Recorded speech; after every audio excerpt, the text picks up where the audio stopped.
Hey there! Today we're going to be talking about yet another Otto Hutt pen.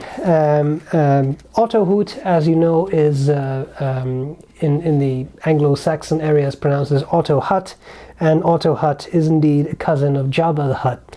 Now, this pen is quite interesting. I'm going to cover the parts of the pen. I'll tell you what I like about it, what I don't like about it. I'll do a writing sample, but in another order now, because it's only been like 500 videos that I've done that. Anyway, this pen was sent to me by Otto Hutt through the intermission of, what do you call that? Intermission or intercession? Joost Appelboom interceded for me, and Otto Hutt sent me 4 pens, lent me 4 pens to review, and that's pretty much it. So let's check out the pen. Let's get this show on the road.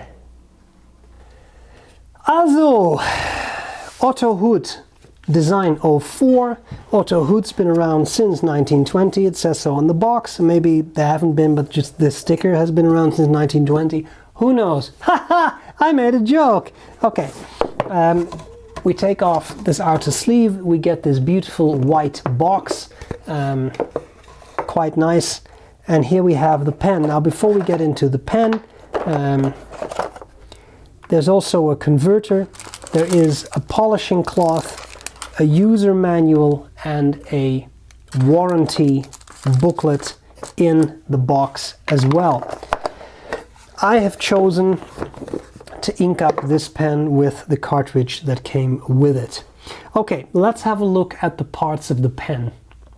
On top we have the O given H, Otto Hutt logo, quite nice. I really like it's a refined look. I know that Graf and Faber-Castell does this in some pens too, where you have a completely straight design and then the end of the cap flares out a bit.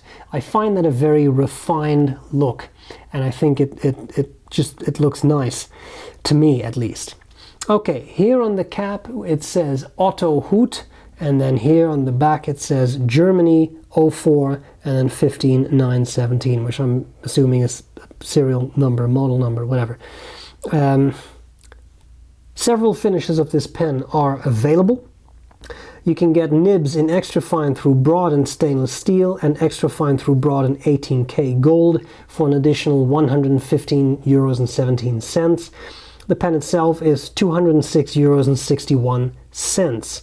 Different finishes available, but this is obviously this particular finish. Okay, so a shiny cap, a shiny piece at the end of the barrel there, very reflective, and then we have the cap that unscrews and a nice two-tone, looks like rose gold, but it is actually a steel nib and a plastic feed. Quite nice. What I have not done, I realize, is show you this pen next to a Pilot Metropolitan. I'm sorry. As you can see, the Pilot is a little longer and seems to be about the same girth at the widest point. Okay, so we have all that. I zoom in a bit, show you that nice nib, because I do think these are pretty nibs. In this case, as I said, fed by a cartridge, but you could also use the supplied converter, of course.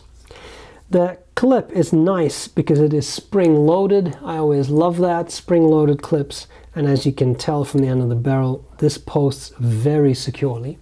And then I'll zoom out, you have a very nicely sized pen.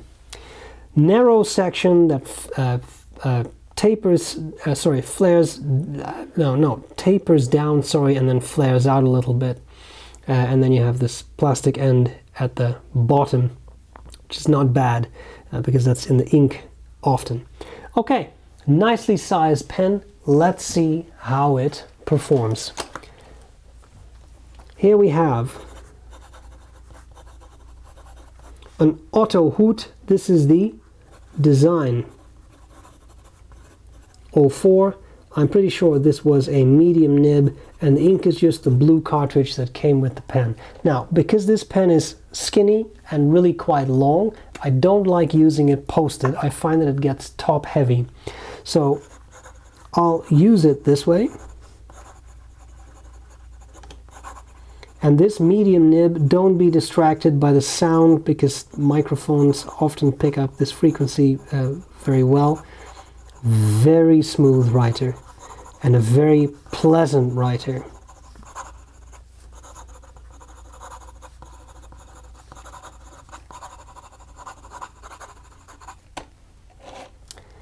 Nice, well-tuned, wet writer.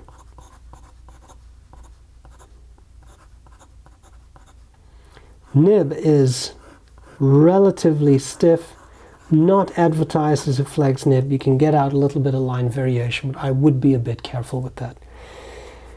It's not a flex nib after all.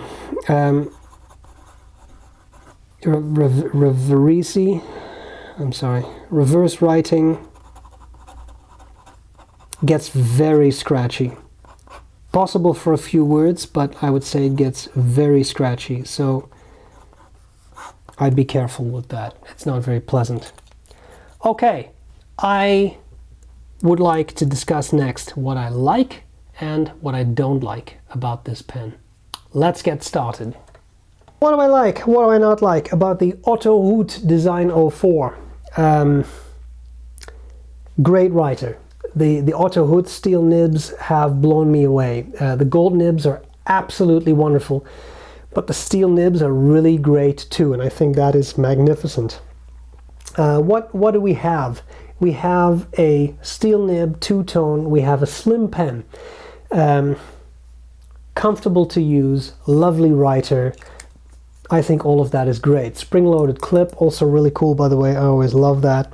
You get a nice package with the pen, a little polishing cloth and all that stuff. Really cool. The price I find on the high side, 206 euros. That's without the VAT, although of course overseas you wouldn't pay the VAT, and you get a 10% discount through the Upperbone banner. Remember to click that on my website. But for a steel nib pen, I find that on the high end for sure, cartridge converter especially. Having said that, it's very refined, and I could certainly see this design appeal to a lot of people. It's not really my design of pen. I find it a bit too slim, and I don't like the super straight design there, but that's entirely me, and that's not an objective thing. The price, I think, is a bit more objective. Finally, I would say the secure posting is really cool, but given how long the pen gets when you do that and a bit top heavy, I don't know if this is the kind of model where I would have designed it that way.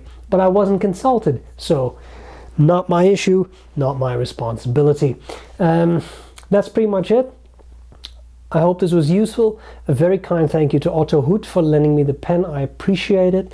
Thank you, Joost, for interceding on my behalf too. That's it. I'll gladly see you later. Bye bye.